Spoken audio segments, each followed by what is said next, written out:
Okay, so the claim is that this, if I use this basis B, I'll get a diagonal matrix representation for T. Okay, so let's go ahead and check this out. Let's take T of each of these vectors. So here the A is -1, the B is 2, and the C is 1. So -11 times -1 is a positive 11.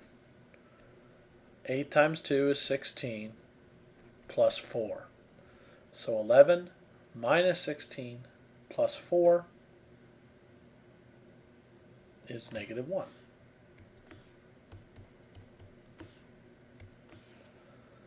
(16 times -1 is -16, plus 13 times 2 is 26, minus 8 times 1 is 8.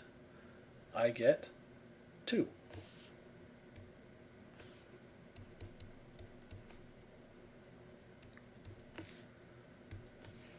(8 times -1 is -8. 8 times 2 is 16, minus 7 times 1 is 7. And what do I get there? 1. So how do I express this in B coordinates? Oh, I have one of this guy and none of those. So it's 1, 0, 0. And notice, this guy came from E1. He's supposed to be this. All right. If you're an eigenvector corresponding to eigenvalue 1, you are your own image. Now let's move on to the next basis vector. So moving on to this guy. Remember, he's a basis, one of the basis vectors for E -3. So the A here is -1, the B here is 1. So I plug in -1, -1 times -11 is 11, minus 8 times 1 is 8, the C is 0, I didn't write that down, and so I get 11 minus 8, which is 3.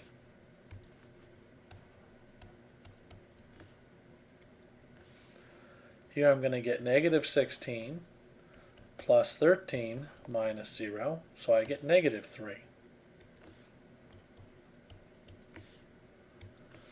And last but not least, I plug in A is -1, that gives me -8, plus 8 minus 0, which gives me 0. And sure enough, this is -3 times what I plugged in. That's what it means to be an eigenvector with eigenvalue -3. How do I express this in B coordinates? None of the first one, -3 times the second one, plus none of the third one. So that's the second column of our matrix. Now it's time to do the last one. Okay, so the last one to check is the 1/2 t squared plus 1. So here we have A is a half, B is 0, C is 1. If I plug that into here, I'm going to get -11 halves plus 0 plus 4. -11 halves plus 8 halves, of course, is -3 halves. Oops.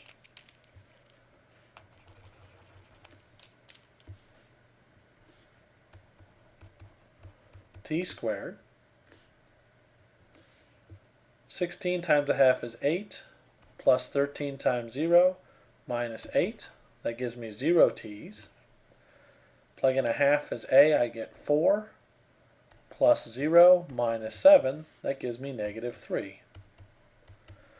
And once again, this was a basis vector for the eigenspace, eigenvalue -3. If I factor a -3 out of this, guess what? I get -3 times what I plugged in.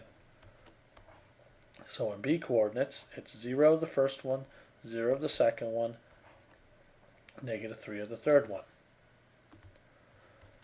So now if I put this all together to get a matrix representation for T, but instead of using the standard basis, use this basis B. When I plug in the first basis vector, I just get the first basis vector out, so I get 1, 0, 0. When I plugged in the second basis vector, I got -3 times itself out. And when I plugged in the third basis vector, I got negative 3 times itself out. So that's the diagonal representation for t. This proves t is diagonalizable, and this is a basis that'll do it. That'll do it for take home 7.